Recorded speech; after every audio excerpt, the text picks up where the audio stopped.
ఏపీలో వైసీపీ నేతలపై కేసుల వ్యవహారం ఇప్పుడు హాట్ టాపిక్ గా మారింది. వైసీపీ నేత చెవిరెడ్డిపై పోక్సో కేసు నమోదు చేశారు. తనపై నమోదైన కేసుపై ఘాటుగా స్పందించారు చెవిరెడ్డి. కేసులకు బెదిరేది లేదు అంటున్నారు. అలాగే జగన్ ని వదిలేది లేదు అన్నారు.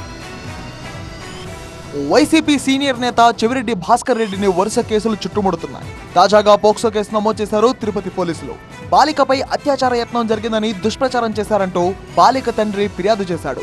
బాలిక భవిష్యత్తును దెబ్బతీసేలా తమ పరువు ప్రతిష్టలకు భంగం కలిగించారని బాలిక తండ్రి చెవిరెడ్డిపై ఎర్రవారిపాలెం పోలీసులకు ఫిర్యాదు చేశాడు. దీంతో భాస్కర్ రెడ్డిపై పోక్సో అట్రాసిటీ చట్టాల కింద కేసులు ఫైల్ చేసి దర్యాప్తు ప్రారంభించారు పోలీసులు. 352, 351/2, 196, 61/2, 353 తదితర సెక్షన్ల కింద కేసు నమోదు చేశారు పోలీసులు. ఈ కేసులో శంకరాచారి గారు కోళ్ల పెంపకం చేస్తూ 40 రోజుల్లో 1,00,000 సంపాదిస్తున్నారు. మీరు వారి నుండి ఈ బిజినెస్ గురించి నేర్చుకోవాలా?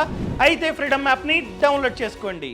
చెవిరెడ్డితో పాటు మరికొందరిపైన పోక్సో కేసు నమోదైంది. తనపై నమోదైన కేసులపై స్పందించారు చెవిరెడ్డి భాస్కర్ రెడ్డి. కుట్రలతోనే తనపై కేసులు పెడుతున్నారని ఆరోపించారు ఆయన.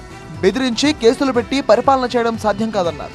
జగన్తో నడుస్తున్న వారిపై కేసులు పెట్టి భయానక వాతావరణం సృష్టించాలి అనే కుట్ర కుతంత్రం కనిపిస్తుందన్నారు. పోక్సో కేసులు పెట్టడం, SC/ST కేసులు పెట్టడం, అనేక రకాల 11 సెక్షన్లు పెట్టారు. మీకు ఈ ద్వారా చెప్తున్నా, మీరు కేసులు పెట్టారు, 11 పెట్టండి, ఇంకొక 11 పెట్టండి. నేను ఎక్కడికి వెళ్ళే ప్రసక్తే లేదు. ప్రజల్లోనే ఉంటా, ఇక్కడే ఉంటా, ధైర్యంగా చెప్తున్నా. కాబట్టి నా ఫోన్ ఆన్లో ఉంటుంది, నేను అందుబాటులోనే ఉంటా. మీరు ఎప్పుడు అరెస్ట్ చేయాలన్నా చేసుకోవచ్చు, ఎప్పుడైనా అరెస్ట్ చేసుకోవచ్చు. ప్రజలందరూ గమనిస్తారు.